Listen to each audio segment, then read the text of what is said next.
नमस्कार सगळ्यांना. नमस्कार मॅडम. तर इथे आम्ही सगळे कांदळवन संरक्षण आणि उपजीविका निर्माण या योजनेअंतर्गत हा कांदळवनाचा टुरिझमचा इकडे एक योजना राबवतो. तर इथे हे वनरक्षक दत्ता मुकाडे सर उपस्थित आहेत. ते वेंगुर्ला इथे कांदळवन कक्षानिमित्त काम करतात.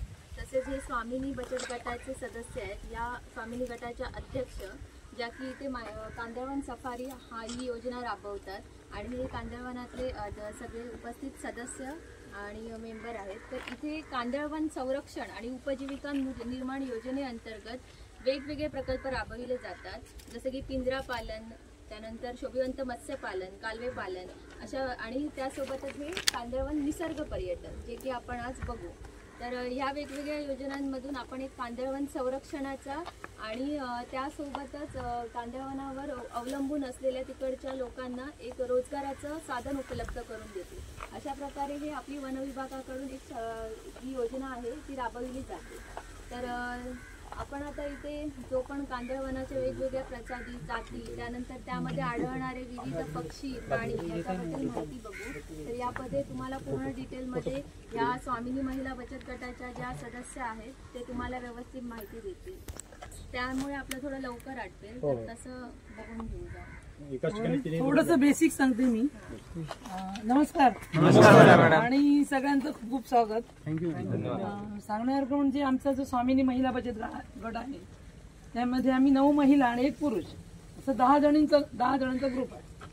आणि या ग्रुप मार्फत काय केलं तर मॅनग्रोव्ह इको टुरिझम या प्रोजेक्टचं नाव आहे मॅनग्रोव्ह इको टुरिझम. म्हणजे काय तर आम्हाला ज्या बोटी दिलेल्या आहेत UNDP कडून त्या बोटीमध्ये 10 टुरिस्टांना बसून आम्ही जवळजवळ 3 किलोमीटरचं अंतर फिरवून आणतो. मग त्यामध्ये कांदळवनाच्या ज्या जाती आहेत, कांदळवनाचं महत्त्व, त्याचं मेडिसिनल व्हॅल्यू, त्याच्यात असणारे पक्षी, इतर बायोडायव्हर्सिटी, ओटरसारखे प्राणी, मासे, शिंपले, म्हणजे जे काही दिसेल त्याबद्दल आम्ही लोकांना माहिती देतो. ॲक्च्युली हा एक अवेअरनेसचा कार्यक्रम आहे. अवेअरनेस म्हणजे कांदळवन का जगलं पाहिजे आणि त्याचं संरक्षण का केलं पाहिजे याबद्दल एक छोटासा प्रयत्न आहे की कांदळवन तोडू नये किंवा त्याला वाचवण्याचा सगळ्यांनी प्रयत्न केला पाहिजे. तर आम्हाला फक्त त्यावेळी आम्ही 2 नावाने ओळखत होतो कांदळवनांना, चिप्पी आणि हिप्पी, लोकल नावाने. ह्या प्रोजेक्टमध्ये आल्यानंतर याच्यातही काही विविध जाती आहेत आणि त्यांची बॉटनिकल नेम्स वेगवेगळे आहेत. तुम्हाला आता प्रत्यक्ष जिथे जाऊ तिथे सांगू. मी श्वेता हुले, राधिका लोणे, खोबरेकर. नमस्कार. सई सातारडेकर. नमस्कार. प्रियांका दाभोळकर, गौतम हुले. काही मेंबर्स बाहेर असल्यामुळे आता येऊ शकत नाही. तर आम्ही 2 जण एका ग्रुप बरोबर जाणार आहोत. असे 3 ग्रुप करणार आपण. आणि तिथे जे काही दिसेल त्याबद्दल तुम्हाला प्रत्येक जण माहिती मिळेलच. तुमचे काही प्रश्न असतील तर त्याच्या वेळी आम्हाला विचारा. आम्हाला जेवढं जमेल तेवढं सोडवण्याचा आम्ही प्रयत्न करू. ओके.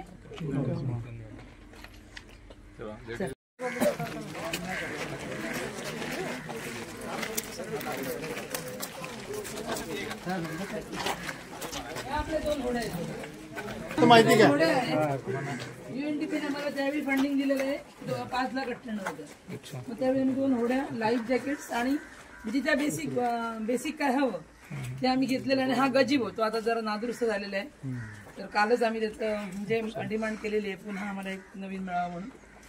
ह्या खाडीतून आम्ही इथून असं जातो. अंतर आहे 3.25 किलोमीटर जाऊन येऊन पूर्ण 1 तासाची सफारी आहे. आणि ती वलवून केली जाते. इंजिन लावलं नाही, इंजिन लावलं जात नाही. एका बोटीमध्ये आम्ही 3 महिला काम करतो. म्हणजे 1 सुकाणू पकडते, 2 वलवतात आणि 1 गाईड करते. मी स्वतः लेडीजच पूर्ण सगळं लेडीज, सगळा ग्रुप ऑल लेडीज. फक्त पुरुष जो आहे तो होडी सोडून देणं, बांधणं, किंवा इथे काही जर असं झालं म्हणजे वारा असेल काय असेल तर ते पकडण्यासाठी पुरुष म्हणजे ते येतात. आता तुम्हाला दिसतील बघा बर्ड्स. आता ओटी आहे ना, मग ते सगळे पक्षी ना सगळे बाजूला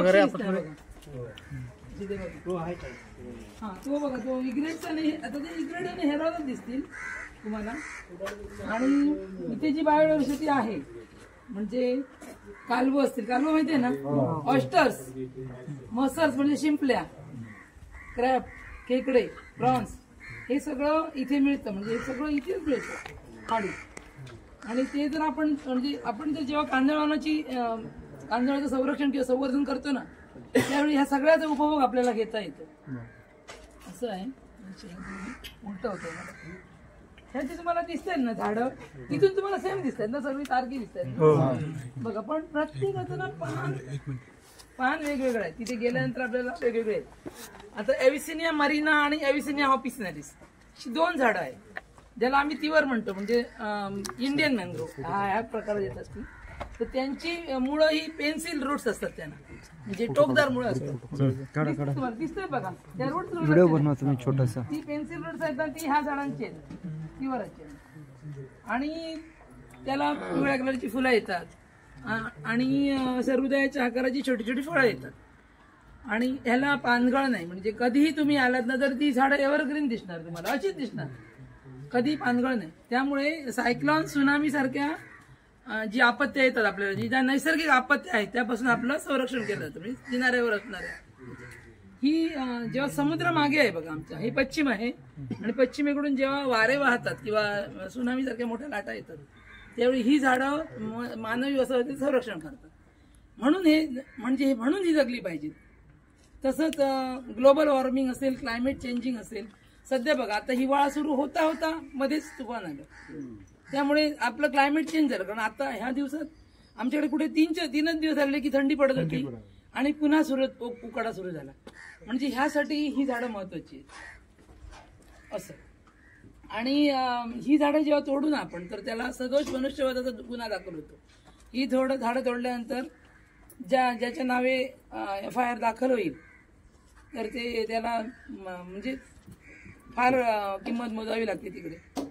चुकून जर कोणी सापडलं तर त्याला तहसीलदार कलेक्टरपर्यंत ते सगळं हे होतं. आता इथे आपल्याला थोडेच पक्षी दिसतील, कारण आता ना खरं म्हणजे ह्या सीझनला पक्षी यायला हवे होते, पण जो हिवाळा नसल्यामुळे पक्षी थोडे लेट येणार आहे, उशिरा येणार आहे. इथे मायग्रेटेड बर्ड्स असतात. तर इथे बगळ्याच्या विविध जाती आहेत, म्हणजे grey heron, night heron, purple heron, green heron, little heron, middle रिप इग्रेट, इग्रेट, फ्रॅग्रेटेड आयबीस, ओपन बिस्टोर, धनेश पक्षी जो आपण काय म्हणतो त्याला हॉर्नबिल, कधी कधी त्या डक पण असतात इकडे, इंडियन स्विफ्टलेट, स्पॅरो, लॅपविंग, खूप जातीचे पक्षी प्रत्येक वेळी दिसतील असं नाही, पण एखाद्या वेळी सगळेच दिसतात, एखाद्या वेळी काही दिसत पण नाही. पण ओहोटीच्या वेळी ते जास्त दिसतात, कारण जेव्हा मासे अंडी घालायला येतात ह्या रूट्समध्ये मासे अंडी घालतात. ॲज अ नॅचरल हॅचरी किंवा नर्सरी आपण म्हणू शकतो. तर त्याच्यात जी रूट्समध्ये मासे घालतात ते मासे ओहोटीवर पुन्हा समुद्रात जातात. मग ते इकडे तिकडे खायला हे पक्षी सगळे आता ते थांबलेत ना किनाऱ्यावर, ते त्याच्यासाठी थांबलेत. आणि आमच्या ज्या बोटी आहेत ना ह्या तर कोणी मगाची प्रश्न विचारला त्याचं पण उत्तर देते मी. ॲक्च्युली 2016ला आम्ही प्रोजेक्ट आणि त्यांना घेऊन गेलो की आम्हाला हे असं करायचं आहे. तर ही संकल्पना कुठून आली, तर आम्ही सगळ्या मच्छीमार समाजाच्या महिला आहोत. म्हणजे आमचा मुख्य व्यवसाय मच्छीमार. आमचे जे घरातले कर्ते पुरुष आहेत ते मच्छी मारून आणतात. ह्या आमच्या होड्या आहेत मच्छीच्या, ह्या मच्छीच्या होड्या, ही जाळी आहे ती होड्या. आणि ते आणल्यानंतर किनाऱ्यावर आमचं काम सुरू होतं. म्हणजे मच्छी विकणं, होलसेल देणं, रिटेल देणं, हे आमचं काम सुरू होतं. मग त्यावेळी आम्ही इथे बसायचो एवढं. आणि इथे बसल्यानंतर होडी येईपर्यंत जेव्हा आपण वाट बघतो ना त्यावेळी हे इथे सगळं सुंदर असं दिसायचं मला. त्यावेळी माझ्या डोक्यात कल्पना आली की हे जे सगळं निसर्ग सौंदर्य आहे हे लोकांपर्यंत, जनसामान्यापर्यंत कसं पोहोचेल. ह्या दृष्टीने एक माझं थोडंसं क्लिक झालेलं त्यावेळी. पण त्यावेळी माझ्याकडे फायनान्स नव्हतं. म्हणजे माझ्याकडे 1.5 लाखाची होडी घेणं माझ्या बसची बात नव्हती. आणि तितक्यातच माझी ओळख UNDPच्या काही अधिकाऱ्यांशी झाली. आणि त्यावेळी त्यांचं सस्टेनेबल टुरिझम, म्हणजे आपण सस्टेनेबल टुरिझम कसं करता येईल यावर त्यांचं काहीतरी चालू होतं इकडे आपल्या कोकण एरियात. मग मी त्याचा फायदा घेऊन माझं जे आहे ते मी बोलले त्यांच्याकडे. त्यांनी मग त्यांचे एक दोन मॅडम पाठवल्या. त्यातल्या एक त्यांच्या मॅडम होत्या UNDPच्या. त्यांना मी घेऊन सफर करून आणली. तर ती वेळ होती जानेवारी मंथमध्ये तर बऱ्यापैकी पक्षी येतात मायग्रेटेड. आणि मला फक्त पक्ष्यांबद्दलच बोलायचं होतं. मला ह्याच्याबद्दल काही माहिती नव्हतं कांदळांबद्दल. एवढंच माहिती होतं की कांदळवन जगलं पाहिजे, कारण तिथे मासे अंडी घालतात. म्हणजे मच्छीमारांसाठी एकच फायदा आहे की ते अंडी घालायला येतात म्हणून. मग मॅडम म्हणाले की तुम्ही एक काम करा ना, पक्षी तर दाखवणार आहात पण त्या शिवाय मॅनग्रोव्हचं महत्व जर तुम्ही लोकांना सांगितलं तर ह्या प्रोजेक्टला अजून वेटेज येईल, म्हणजे थोडं वजनदार होईल, प्रोजेक्ट महत्वाचा होईल.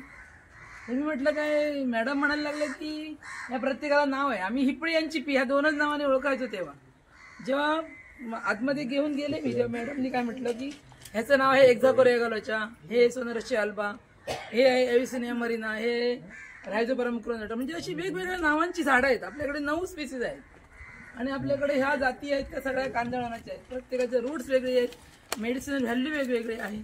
आता आपल्याला दाखवू शकत नाही, म्हणजे आता लो टाईड आहे बघा, हे पाणी इथपर्यंत भरतं, ते बघा ती तुम्हाला दिसतं इथपर्यंत भरतं. आता ओहोटीला पाणी हे सगळं 11ला ओहोटी होती, त्यामुळे हे पाणी आता खाली जायला लागलं. पुन्हा रात्री 11ला ते भरेल आणि ह्या पायरीपर्यंत पाणी येतं. हे बघा आमचे टुरिस्ट एवढे आम्ही इथे ओढून घेतो आणि टुरिस्टना चढवतो, त्यात ते सगळी माहिती देतो. आणि 2017ला ॲक्च्युअल माझ्या मिस्टरांनी आम्हाला सगळ्यांना वलवायला शिकवलं. आम्हाला वलवायचं वगैरे नाही नव्हतं. मच्छीमार समाज जरी महिला असलो तरी फक्त मासे विक्री करणं आणि घर सांभाळणं याच्या व्यतिरिक्त आमचं हे काम आमचं नाही. जाळं भरणं किंवा हे आमचं नाही, ते सगळं आमच्याकडचे पुरुष लोक करतात.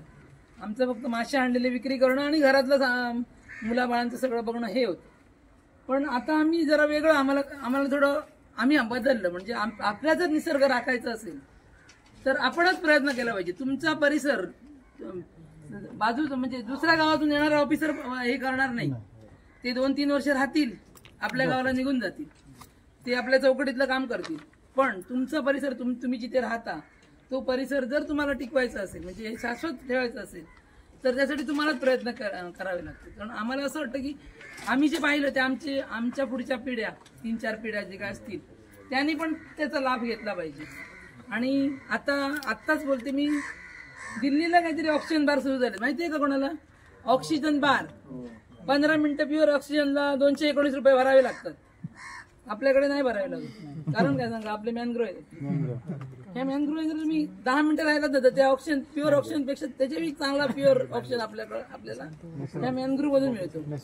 इथे सगळ्यात जास्त कार्बन डायऑक्साईड शोषून घेतला जातो आणि आपल्याला प्युअर ऑक्सिजन दिला जातो. म्हणजे आपण म्हणतो बघा, झाडे लावा झाडे जगवा. आम्ही तर म्हणतो झाडं आहेत तीच जगवा, लावू नका, तोडू नका, आहेत तीच जगवा. तर हे असं कांदळवनांचं महत्व आहे. आपल्याकडे 9 स्पीसीज आहेत आणि सगळे कांदळवनाच्या बिया एडिबल आहेत, म्हणजे आपण खाऊ शकतो. सोनरशी अल्बाचं फळाचं लोणचं केलं जातं.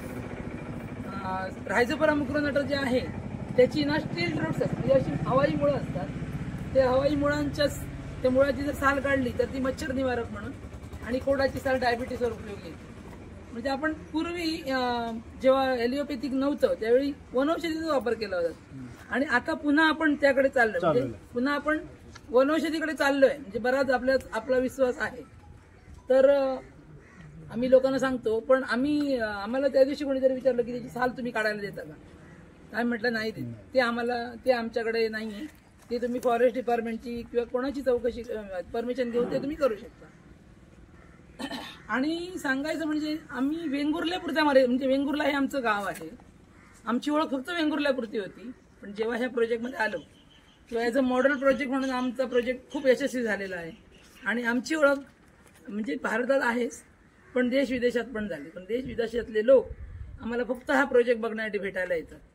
तिकडची व्हिडिओज करून, इकडचे व्हिडिओज करून घेऊन जातात. आणि वुमन एम्पॉवरमेंट म्हणजे काय, महिला सबलीकरण किंवा महिला सक्षमीकरण म्हणजे काय ह्याच्याबद्दल माहिती देतात.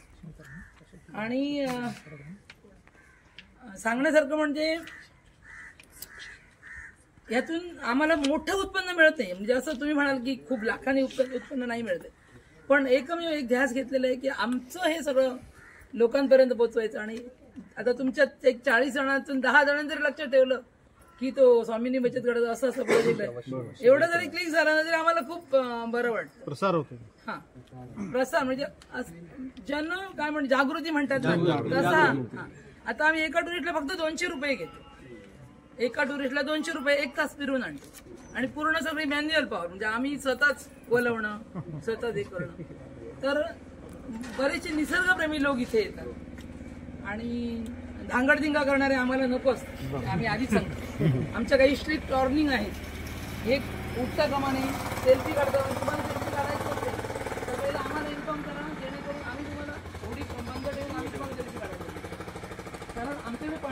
असलं तरी भरतीला आमच्याकडे 4-4.5 फूट पाणी असतं. त्यामुळे काही इन्सिडेंट झाला तर ते आम्हाला गाजवत लागण्याचा प्रकार होणार म्हणून आम्ही करत नाही. आणि आजपर्यंत ज्या 10 महिला आहेत त्या अजूनपर्यंत टिकून आहेत. त्याच्यात येतात पण एका 2 वर्षाला राहतात, खूप उत्पन्न नाही म्हणून सोडून जातात. पण ज्या आहेत त्या पहिल्यापासून टिकून आहेत. कारण त्यांनाही कळलेलं आहे की म्हणजे आपला निसर्ग का राखला पाहिजे, निसर्गाचं संवर्धन का केलं पाहिजे.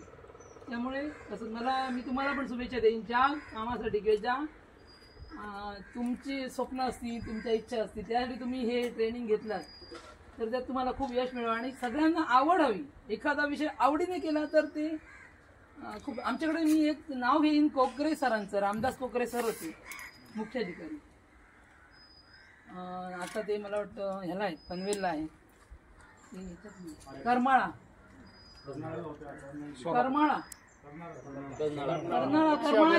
सोलापूर तो हा पिक्चर झाला त्या गावचे ते सैराट पिक्चर, हा त्या गावचे ते अतिशय हुशार माणूस. 100% हागणदारी मुक्त केली. अगोदर आमची लोक अशी साईडला बसायची, स्वतः 4 वाजता त्या माणसाने येऊन सगळं हे बंद केलं. प्रत्येक ठिकाणी टॉयलेट्स बांधले, स्वच्छ वेंगुर्ला आणि सुंदर वेंगुर्ला त्यांच्याकडून आम्ही शिकलो. आमच्याकडे 27 प्रकारचा कचरा वेगवेगळा गोळा केला जातो आमच्या नगरपालिकेमध्ये. प्रत्येक घराघरात घंटा गाडी येते. मला वाटतं बऱ्याच ठिकाणी ओला सुकाच करतात, पण आमच्याकडे ई वेस्ट असेल. ई वेस्टसाठी आमची दर 8 दिवसाला एक गाडी फिरते. तुमच्याकडे जे नादुरुस्त मोबाईल्स किंवा इलेक्ट्रॉनिक जेवढ्या वस्तू असतील त्या घेऊन जाते. काच, प्लास्टिक सगळं वेगवेगळं केलं जातं. असा कचरा झिरो वेस्ट कंपोस्ट म्हणून आमच्या वेंगुर्ल्याला हे मिळालं. म्हणजे तिथे काही हेच नाही, झिरो कंपोस्टच नाही, झिरो. सो वेगवेगळं हे केलं जातं आणि सॉर्टिंग करून त्याची विल्हेवाट लावली जाते. प्लॅस्टिक असेल तर त्याचे डांबरात ते मिक्स करून रस्ते केले जातात.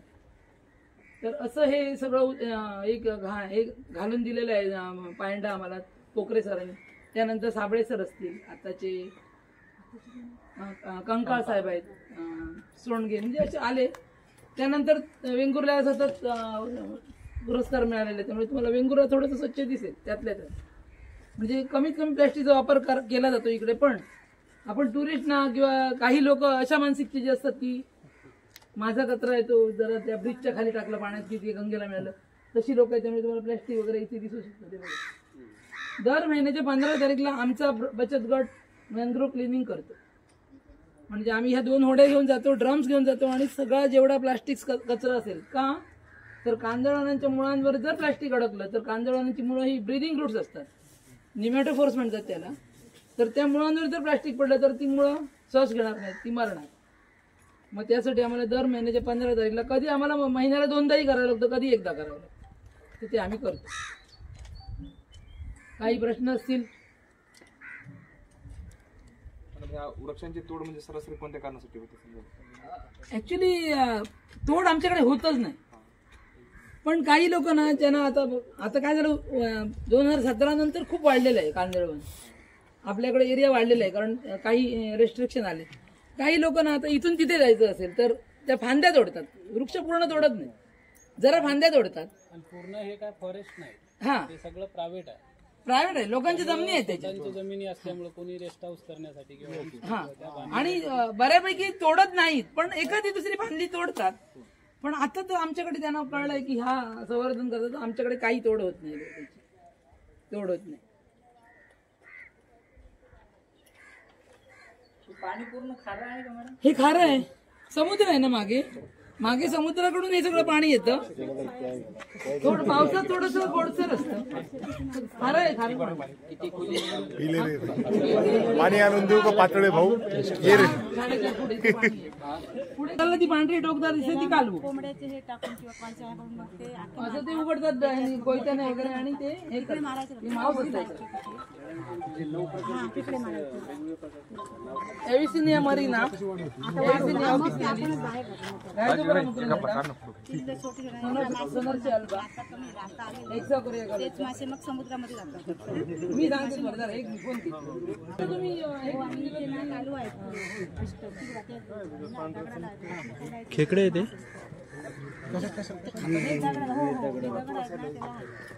तिथे हुद आहेत. कुठे पिक्चर असेल, crab farming, prawns farming, oyster farming, चिनाणे, ग्रीन मसल असे छोटे छोटे प्रोजेक्ट चालू केल्यामुळे समुद्रावर जो ताण आलेला आहे, म्हणजे समुद्रातील मच्छी कमी झालेली आहे, तर ती त्यामुळे लोकांचं उत्पन्न वाढलं, समुद्रावरती ताण पडतो. फॉरेस्ट डिपार्टमेंटच्या विविध योजना असतील मच्छीचे आणि मग ते येता भरपूर आहे. त्यामुळे आमच्याकडे आमचं brand मनावर घेतो लोकांपर्यंत जायला हवं. तर त्यामुळे सगळ्यांकडे जे प्रोजेक्ट यशस्वी नाही आहे, चालतंय, ओके, वेल अँड गुड असं म्हणजे 11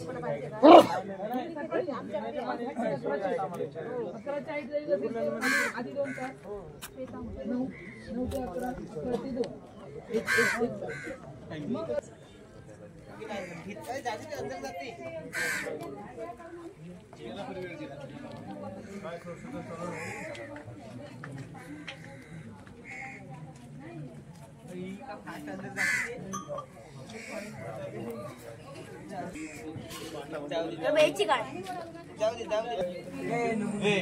आलं सर, सोड दे, सोडून जाऊ दे.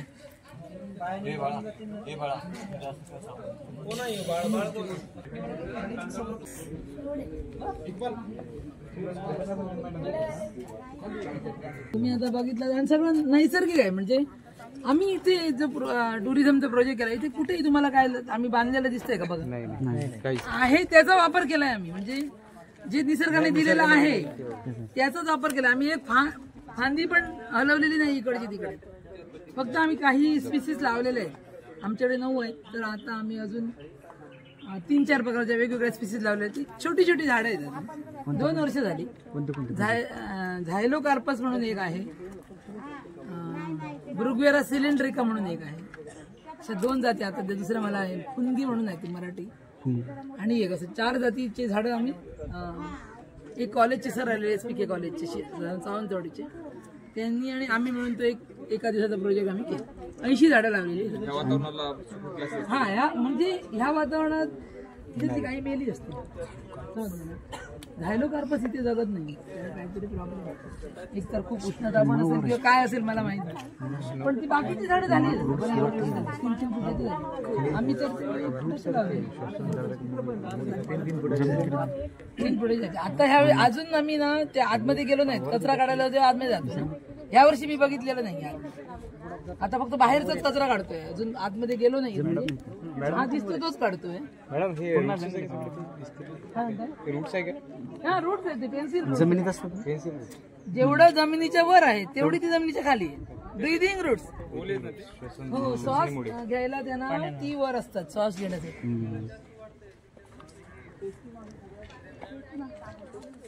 पाणी एवढं भरतं. हो, एवढं भरतं एवढं. त्याला फळं वगैरे लागतात.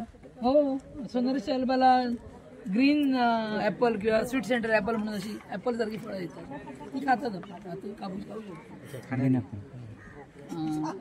मरीनची आम्ही काय खाल्ली. सगळे इटिबल आहे मॅडम, सगळ्या झाडांचे फुटवड सगळेच खाऊ शकतात, सगळ्या झाडांचे. हो, रायझोपरमची शेंग येते ना, ते पण भाजी करून खातात. एडिबल आहेत सगळं. फक्त एक्झाकोरिया एगालोचे म्हणून जे झाड आहे त्याला हुरा म्हणतात. हुरा ते झाड थोडं म्हणजे थोडं हार्मफुल आहे, पण ते अस्थमा किंवा निमोनियावर खूप औषधी आहे. फक्त एक्झाकोरिया एगालोचे हे एकच झाड आहे, त्यातल्या त्यात तो चिक जर डोळ्यात वगैरे गेला किंवा असं तर थोडं इजा होऊ शकते स्किनला लागलं तर. पण बाकी काय प्रॉब्लेम नाही कुठच्याही झाडाचा. बऱ्याच झाडांची पानं फुलं तुम्ही रस पीस पिऊ शकता, जखमेवर लावू शकता, असं पण आहे. माशाचा काटा लागला तर एव्हिसिनिया मरिनाची जी हे आहेत मुळं ती सोलून त्याचा रस चकून खायचा, मग काटा विरघळून जातो, असं पण आहे. म्हणजे आता आम्हाला आम्ही ते सगळं एकदम शिकलो नाही. जेव्हा तुमच्यासारखी अशी कोणी सांगितलं ACCF येतात, DCCF येतात, तर त्यांच्याकडून पण आम्ही किंवा कोणी निसर्गप्रेमी असतील त्यांना हे सगळं माहिती आहे, त्यांच्याकडून शिकलेलो. त्याची औषधं मार्केटमध्ये उपलब्ध आहेत नाही. आणि तुम्ही प्रयत्न नाही केले तसे, म्हणजे औषधी औषधीयुक्त जे वनस्पती नाही केलं म्हणजे तोडण्यालाच मना आहे ना. नाही संस्थे थ्रू अशी थोडी वनस्पती काढून आम्ही त्याची मुळं खातो. काढायला लागलं तर मुळं आता ही एव्हिसिनिया मरीना टोकदार दिसते ना मुळं एव्हिसिनिया मरीना एव्हिसिनिया ऑफिसिनालिस दोन्ही झाडं सेम आहेत पण एव्हिसिनिया मरीनाची मुळं खाल्ली जातात काढावं लागलं आणि त्याच्या पानाचा उपयोग जखम झाली आपल्या रक्तस्राव होत असेल तर त्याच्यावर तो रस टाक अच्छा ते थांबून जाईल. हो थांबतो